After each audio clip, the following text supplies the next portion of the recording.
Hey everyone, I'm Jason Odell and welcome back to my photography studio. And today I thought I would do a little unboxing video because everybody seems to like unboxing videos. So what did the UPS man bring me today? Well, UPS just came and brought me a gold Nikon box, meaning I've got a new Nikon lens. This is the 20mm AFS Nikon 1.8 G ED lens.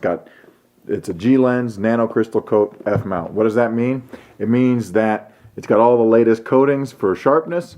It's a prime lens, it's a fixed focal length, fast aperture, f1.8. So that's much faster than if you think about your zooms, which might be f4, f2.8, depending on the lens that you get.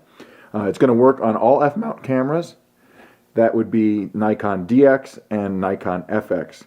If you use it on a Nikon DX body, it's going to be the equivalent of about a 30mm lens, so more like a normal. Whereas on an FX body or 35mm sensor, you get a nice wide-angle lens.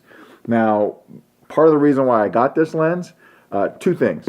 One is its nearest cousin is the 24mm f1.4, which costs about $2,000.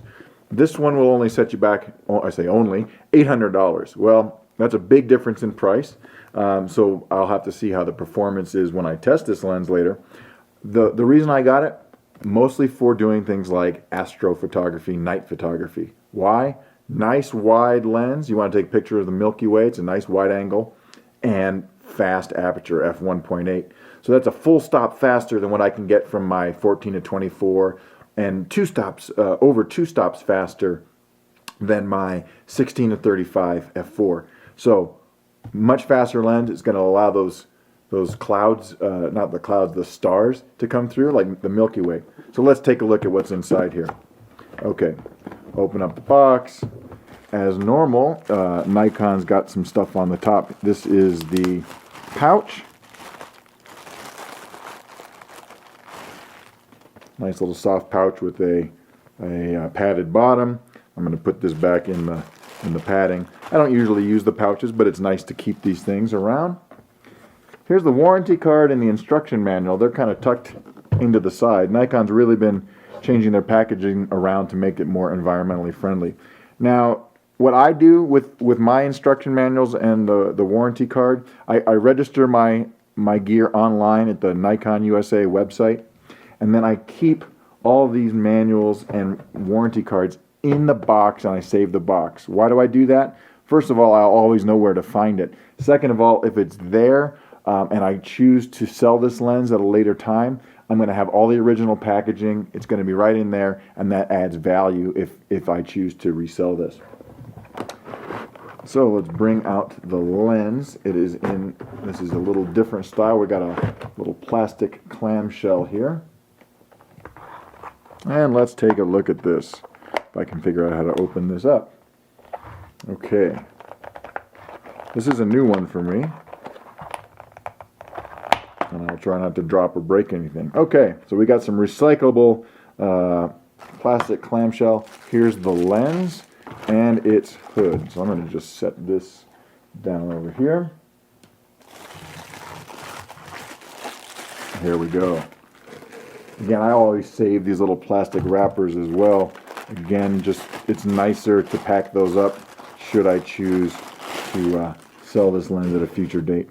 So we've got your standard bayonet hood, 72 HB72 designation. Here is our lens. This is not very big at all. This isn't really that much bigger. This isn't too different from a 50mm 1.4. It's got a very large focus ring, rubber grip. Okay, newer Nikon lenses, the white dot for lining up the lens mount. Newer style rear lens cap with a little flange on it. We got our electrical contacts in there. Now this lens, I believe, has I don't remember how many aperture blades. I'll have to look it up. I'll post the information on my blog at luminescentphoto.com if you want to see all the specs and where you can buy this. But this has the nano crystal coat, which is the best optical coatings that Nikon has. And from a manual focus perspective, I'll have to try it. There are no there are no real hyperfocal marks other than f16 on here.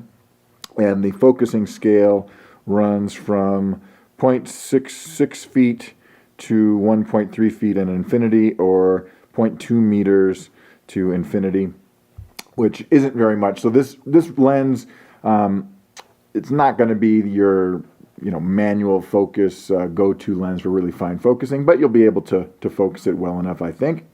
Also on this lens, the MA switch. So what does this mean?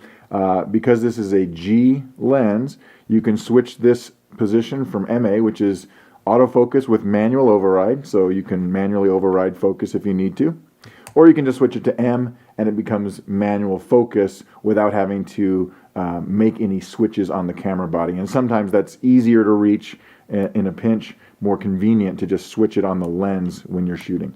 So let's put this on here. So here's my D810, which is what I'm planning on using with this. Just mounts right on there.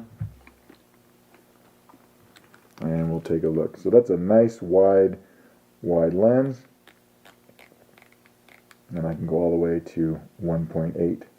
So interestingly enough, with my ambient light here, I'm getting a shutter speed in this relatively dark room of 30th of a second at f1.8 at ISO 64. So you can see just how fast that is.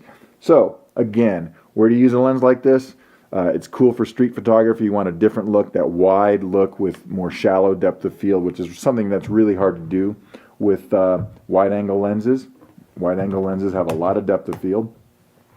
Or astrophotography, you want to bring out those stars. Having a faster lens for night photography means you can shoot at a lower ISO and bring out more stars, make the Milky Way and those colors more visible with those kinds of shots. So this should be fun. I'm going to try it out real soon on a workshop that I'm leading. If you're interested in finding out more, again, go to luminescentphoto.com, check out my blog, check out my articles, and you can find out more information on where to get this lens and where you might want to join me on an upcoming workshop. So thanks again, and I'll see you next time.